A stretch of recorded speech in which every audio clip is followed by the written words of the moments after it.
মিটারের নির্ধারিত ভাড়ার চেয়ে বেশি টাকা আদায় করলে জরিমানা বা কারাদণ্ডের নির্দেশ দিয়েছিল বাংলাদেশ রোড ট্রান্সপোর্ট অথরিটি। তবে সিএনজি চালকদের প্রতিরোধের মুখে পিছু হটল রাষ্ট্রীয় এই পরিবহন নিয়ন্ত্রণ সংস্থা। রোববার 16 ফেব্রুয়ারি সিএনজি চালিত অটোরিকশা চালকদের অবরোধে রাজধানীতে যানজট ও ভোগান্তি শুরু হওয়ার পর জেল জরিমানার সিদ্ধান্ত বাতিল করে সংস্থাটি।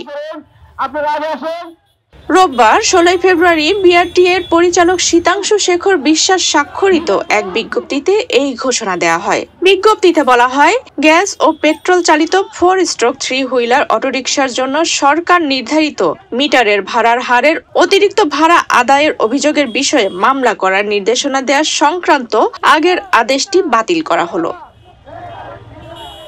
এর আগে 10 ফেব্রুয়ারি বিআরটিএ এক বিজ্ঞপ্তিতে জানায়, সড়ক পরিবহন আইন 2018 এর 35-3 ধারা অনুযায়ী রুট পারমিট প্রাপ্ত অটোরিকশাগুলো যে কোনো গন্তব্যে যাত্রী নিতে বাধ্য। চালকরা মিটারের চেয়ে বেশি ভাড়া দাবি বা আদায় করতে পারবেন না।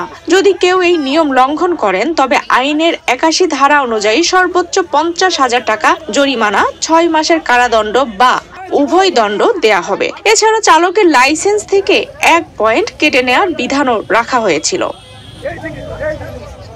বিআরটিএর এই সিদ্ধান্তের প্রতিবাদে রোববার 16 ফেব্রুয়ারি সকালে আন্দোলনে নামেন ক্ষুব্ধ সিএনজি অটোরিকশা চালকরা। রাজধানীর শনিরাখড়া, ধোলাইপাড়, গোপালবাগ, ডেমরা, বাসাবো, রামপুরা, কলেজ গেট, আগারগাঁও, মিরপুর, মাজার রোড সহ বিভিন্ন এলাকায় তারা সড়ক অবরোধ করেন। সকাল 8:30 থেকে শুরু হওয়া ধর্মঘটের ফলে বিভিন্ন গুরুত্বপূর্ণ সড়কে যান চলাচল ব্যাহত হয় এবং সাধারণ মানুষ দুর্ভোগে পড়েন। এক পর্যায়ে তারা খন্ড খন্ড মিছিল নিয়ে বনানী বিআরটিএ সদর দপ্তরের সামনে অবস্থান নেয়। তারা সেখানে সড়ক অবরোধ করে এক দফা দাবিতে বিক্ষোভ করতে থাকেন। এক পর্যায়ে বিআরটিএ কর্তৃপক্ষ সকল কঠোর বিধিনিষেধ তুলে নেয়ার ঘোষণা দেয়। পরে বিআরটিএ নির্দেশনা প্রত্যাহার করলে চালকরা সড়ক অবরোধ তুলে নেন এবং যান চলাচল স্বাভাবিক হয়।